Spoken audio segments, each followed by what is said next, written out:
بسم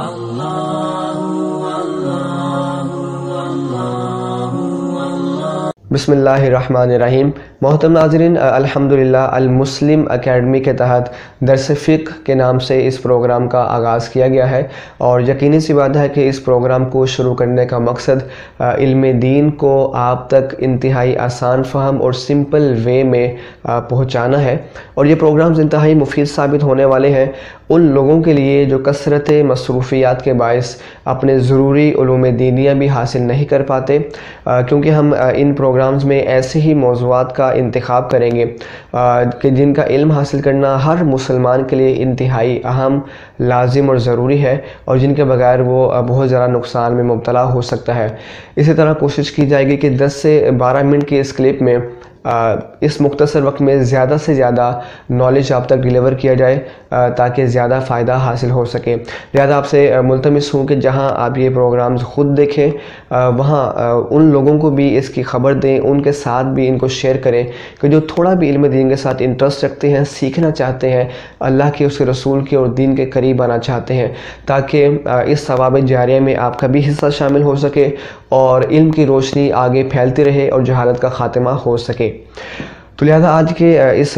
پہلے پروگرام کا ہم نے جو ٹاپک رکھا ہے وہ علم کی اہمیت و فضیلت اور اہل علم کا مقام و رتبہ اللہ کی نظر میں، نبی کریم کی نظر میں کیا ہے، تو اس موضوع پر کلام کریں گے۔ تو آغاز کرتے ہیں۔ دیکھیں، علم اللہ تعالیٰ کی صفات میں سے ایک صفت کا نام بھی ہے، اسی صفت کی وجہ سے اللہ تعالیٰ کا ایک نام علیم بھی ہے، اس کو علیم بھی کہا جاتا ہے، اور علم حاصل کرنے والوں کا اللہ کی نظر میں، نبی کریم علیہ الصلوۃ والسلام کی نظر میں کیا مقام و رتبہ ہے، اس بات کا اندازہ آپ اس بات سے کریں کہ اللہ تعالیٰ نے حضرت آدم علیہ الصلوۃ والسلام کو جب پیدا فرمایا تو اللہ نے آدم علیہ السلام کو کائنات کی تمام اشیاء کے نام سکھا دیے، اور پھر فرشتوں کو اللہ تعالیٰ نے کہا کہ اے فرشتوں تم ان اشیاء کے نام بتاؤ، تو فرشتوں نے اپنے عجز کا اظہار کیا اور کہا کہ اے اللہ تعالیٰ ہم تو اتنا ہی علم رکھتے ہیں جتنا تو نے ہمیں علم عطا کیا ہے۔ تو پھر اللہ تعالیٰ نے آدم علیہ السلام کو حکم ارشاد فرمایا کہ آپ ان فرشتوں کو اشیاء کے نام بتائیں،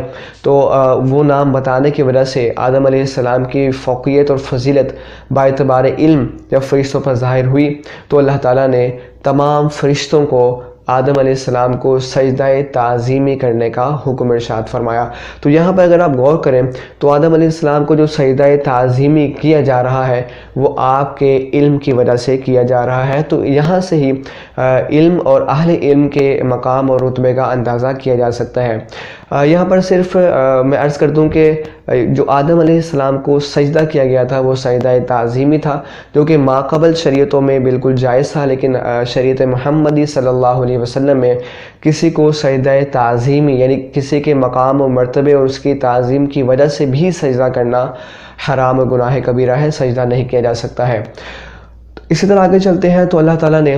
قرآن کریم میں ارشاد فرمایا کہ وَمَا خَلَقْتُ الْجِنَّ وَالْإِنسَ إِلَّا لِيَعْبُدُونَ، یعنی ہم نے جنوں اور انسانوں کو نہیں پیدا کیا مگر خاص اپنی عبادت کے لیے۔ تو معلوم ہوا کہ انسان کا دنیا میں آنے کا مقصد وہ اللہ تعالیٰ کی عبادت کرنا ہے، اور ہر ذی شعور اس بات کا ادراک کر سکتا ہے، سمجھ سکتا ہے کہ جب تک ہم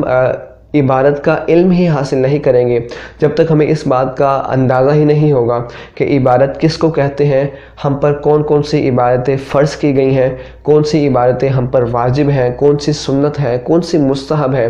اسی طرح مثال کے طور پر اگر ہم نماز کو لیتے ہیں تو نماز کو ادا کرنے کا صحیح طریقہ کار کیا ہے، کتنی شرائط ہیں، نماز کے کتنے فرائض ہیں، نماز میں سجدہ سہو کن چیزوں سے لازم آتا ہے، نماز میں اگر انسان رکعات کی تعداد کو بھول جائے تو اسے کیا کرنا ہوگا، کون سی ایسی چیزیں ہیں کہ جو اگر ہم نماز میں کرنا چاہیں تو ہمیں اللہ تعالیٰ کی بارگاہ میں وہ انتہائی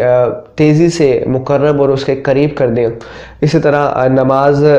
کو کس انداز سے پڑھیں کہ اس میں خشوع اور خضوع پیدا ہو، وساوس سے بچ سکیں۔ یہ جتنی بھی چیزیں ہیں، اگر میں نے صرف نماز کو یہاں فوکس کیا تو یہ تمام چیزیں علم حاصل کرنے سے متعلق ہیں، علم سے لنک کرتی ہیں۔ بغیر علم حاصل کیے انسان صرف نماز ہی کو دیکھیں تو مکمل طور پر ادا نہیں کر سکتا۔ نماز سے پہلے پاکی ناپاکی کے مسائل ہیں، وضو کرنے کا صحیح طریقہ، غسل کرنے کا صحیح طریقہ، پاک کپڑے پاک ہے ناپاک ہے ان کو پاک کرنے کا طریقہ کار، یہ تمام چیزیں لنک کرتی ہیں علم حاصل کرنے سے۔ اس لیے معلوم ہوا کہ جب عبادت کی درستگی اور عبادت کی کاملیت بھی علم حاصل کرنے پر موقوف ہے تو علم کا حاصل کرنا عبادت سے بھی افضل ہوا۔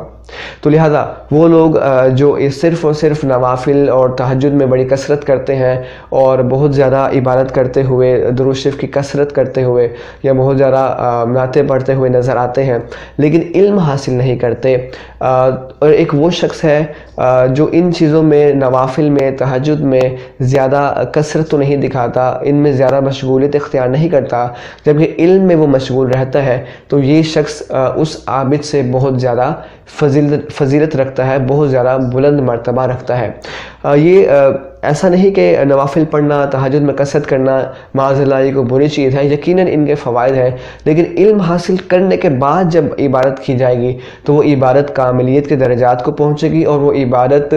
مقبولیت کے زیادہ قریب ہوگی۔ اور یہ بات کو میری اپنی پرسنل نہیں ہے، کوئی میرا ذاتی موقف نہیں ہے، میرے اور آپ کے نبی کریم صلی اللہ علیہ وآلہ وسلم ارشاد فرماتے ہیں، آپ نبی مکرم علیہ السلام ایک مجلس سے تشریف لے کے جا رہے تھے تو صحابہ کرام کسی بات میں بحث کر رہے تھے، تو حضور علیہ السلام نے بحث کرنے کی وجہ دریافت فرمائی، تو صحابہ نے جواب دیا کہ یا رسول اللہ، ہم دو افراد کے بارے میں بحث کر رہے ہیں، ایک تو وہ شخص ہے جو دن کو روزے رکھتا ہے اور بہت زیادہ عبادت کرتا ہے اور رات میں بھی بہت طویل قیام کرتا ہے، بہت زیادہ وہ عبادت کرتا ہے، عابد ہے، جبکہ ایک دوسرا ایسا شخص ہے جو بہت زیادہ عبادت تو نہیں کرتا، صرف اپنے فرائض مکمل کرتا ہے، فرائض و واجبات اپنے مکمل کر لیتا ہے، اور اس کے بعد وہ علم حاصل کرنے میں، سیکھنے سکھانے میں، تعلیم و تعلم میں مصروف رہتا ہے۔ تو ہم یہ بحث کر رہے ہیں کہ ان دونوں میں سے افضل اور ان دونوں میں سے زیادہ خاص اور یونیک شخص کون سا ہے؟ تو نبی مکرم علیہ السلام نے ارشاد فرمایا کہ ان فضل العالم علی العابد کفضلی علی ادنی رجل من امتی، یعنی کہ ایک عالم کی فضیلت ایک عبادت کرنے والے پر اس طرح ہے کہ جس طرح میری فضیلت تم میں سے کسی ادنی امتی پر۔ تو یہاں پر اگر ہم غور کریں تو نبی مکرم علیہ السلام نے ایک عالم کو ایک عابد پر اس طرح فضیلت دی جس طرح نبی مکرم علیہ السلام کی فضیلت ایک ادنی امتی پر۔ تو یہاں سے یہ بات واضح ہوگی کہ جس طرح یہ اندازہ کرنا یقیناً بہت مشکل ہے کہ حضور کی فضیلت ایک عام امتی پر کیا ہوگی، اسی طرح یہ اندازہ کرنا بھی انتہائی دشوار ہے کہ ایک عالم کی ایک عابد پر کتنی زیادہ فضیلت ہے۔ تو لہٰذا علم حاصل کرنے کے بعد جب عبادت کی جاتی ہے، علم حاصل کرنے کے بعد جب ذکر اذکار کیے جاتے ہیں، علم حاصل کرنے کے بعد جب تہجد اور دیگر عبادات میں وقت صرف کیا جاتا ہے تو وہ زیادہ فائدہ مند ہوتا ہے، اور بغیر علم کے عبادت کرنے سے بعض اوقات وہ انسان مزید نقصانات میں بھی گرتا چلا جاتا ہے، کیونکہ ہو سکتا ہے کہ وہ ممنوع کام عبادت میں کر رہا ہو لیکن جہالت کی وجہ سے، علم حاصل نہ کرنے کی وجہ سے اس کو اس بات کا شعور ہی حاصل نہ ہو۔ تو لہذا ان تمام باتوں سے یہ بات تو بالکل واضح ہے کہ علم حاصل کرنا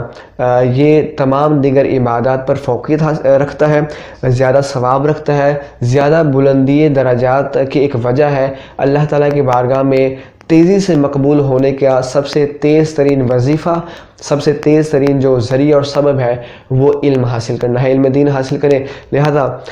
ایک آخری بات عرض کر کے ختم کرتا ہوں، حضور علیہ السلام نے علم حاصل کرنے والوں کے متعلق ارشاد فرمایا، حدیث پاک کا مفہوم ہے، حضور فرماتے ہیں کہ جب ایک طالب علم، دینی طالب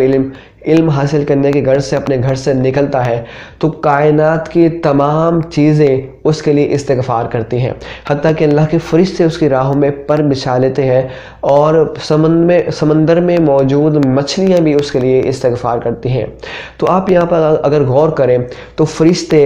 وہی کرتے ہیں جس کا اللہ تعالیٰ ان کو حکم دیتا ہے، وہ اللہ کے حکم کے بغیر کچھ نہیں کرتے۔ تو معلوم ہوا کہ اللہ تعالیٰ ہی ان فرشتوں کو حکم دیتا ہے کہ وہ پر بچھائیں، اللہ تعالیٰ ہی جانوروں کو حکم دیتا ہے کہ وہ طالب علم دین کے لیے استغفار کریں۔ تو جب وہی حکم دے رہا ہے تو وہ کیوں ان کا استغفار، ان کی دعا قبول نہیں فرمائے گا؟ تو یقیناً کائنات کی اشیاء اور جو فرشتے اس طالب علم دین کے لیے دعائیں کرتے ہیں، اللہ تعالیٰ ان کو ضرور قبول فرماتا ہے۔ تو لہذا علم دین حاصل کرنے میں جو وقت صرف ہوتا ہے، جو ٹائم نکلتا ہے، وہ بیکار نہیں جاتا، اس میں انسان کے درجات انتہائی تیزی سے بلند ہوتے ہیں۔ تو لہذا یہ جو پروگرامز ہیں ان کو آپ ضرور ریگولر بیسس پہ دیکھیں اور دوسروں کو بھی اس کی دعوت دیں۔ انشاءاللہ اگر آپ ریگولر ان پروگرامز کو دیکھنے میں کامیاب ہو گئے تو اس کا فائدہ کچھ ہی عرصے میں آپ خود ہی ملاحظہ فرمائیں گے۔ اللہ تعالیٰ ہمیں علم دین حاصل کرنے اور علماء کی عزت اور ان کی تکریم کرنے اور علم کو آگے پھیلانے کی توفیق رفیق عطا فرمائے۔ آمین۔ وما علینا الا البلاغ المبین۔